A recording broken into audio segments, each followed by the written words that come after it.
kallon mu tare da sauraron mu barkamu da sake kasancewa da ku a cikin wani sabon shiri wanda yake zuwa muku kai tsaye daga tashar Hausa Media Cycle. Wannan shine zuwanka na farko, ka danna mana subscribe domin samun sababbin shirye-shirye da zarar an dora. Takunkumin tattalin arziki da kungiyar ta ECOWAS ta sanya wa jamhuriyar Nijar ya kama ta farkin dakatar da harkokin cinikayya da kasuwanci a yankin arewacin Najeriya, musamman a jihohi 7 masu alakar iyaka ta kai tsaye da jamhuriyar ta Nijar.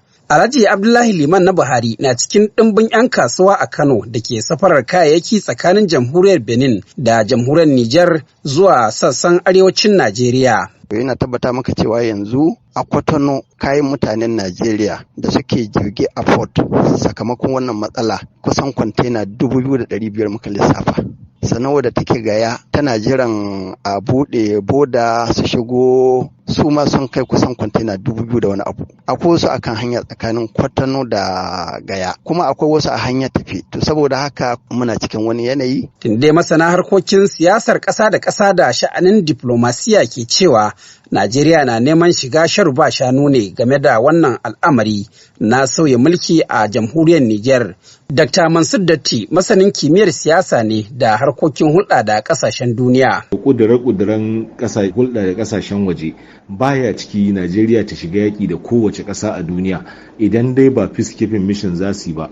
Yana daga cikin ƙudurin Najeriya shine kar ta shiga cikin tsarin a waɗansu ƙasashen, musamman abin da ya shafi harkokinsu na cikin gida. Ana ta kakaba takumai waɗanda takunkuman nan duk wanda aka kakaba to ita ma Najeriya sai ya shafe ta. Ita kuma ƙasar Najeriya, shugaban ƙasar Najeriya ya yi rake sabon yanka, ya yi buris da wani hali ƙasarsa take shiga da wani hali 'yan ƙasarsa suke shiga.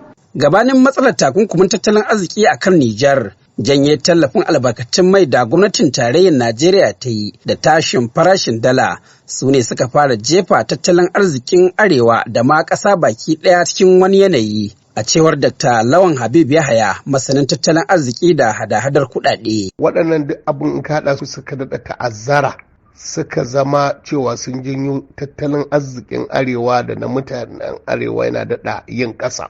Talauci yana daɗa nunnunkuwa a tsakankanin mutane, abinci yana yin wahala, sannan farashi yana daɗa hawa kamar tashin goron zabi. Wannan duk wata ƙasa da take son ta ci gaba kuma mutanen ta su zama na cewa an samu daidaito a ƙasar, sai ta yi ƙoƙari ta yi maganin wannan abu fiye da ta miƙa kanta ko ta shigar da kanta rigima da wata ƙasa. Samun daidaito tsakanin Nijar da ECOWAS ko da Najeriya zai tallafa wajen rage wannan musibu, musamman asara da 'yan kasuwa kuma yanzu suka shiga yi na fitar da kaya ko shigowa da su. Yanzu haka dai 'yan kasuwar sun dukufa sosai wajen roƙon hukumomin jamhuriyar Nijar da Najeriya da ma shugabancin ƙungiyar ta ECOWAS akan wannan batu. Muna son su duba waɗannan abubuwan da idon rahama. Duk wata riba da za a ci akan wannan musibar da za ta biyo baya ta fi yawa.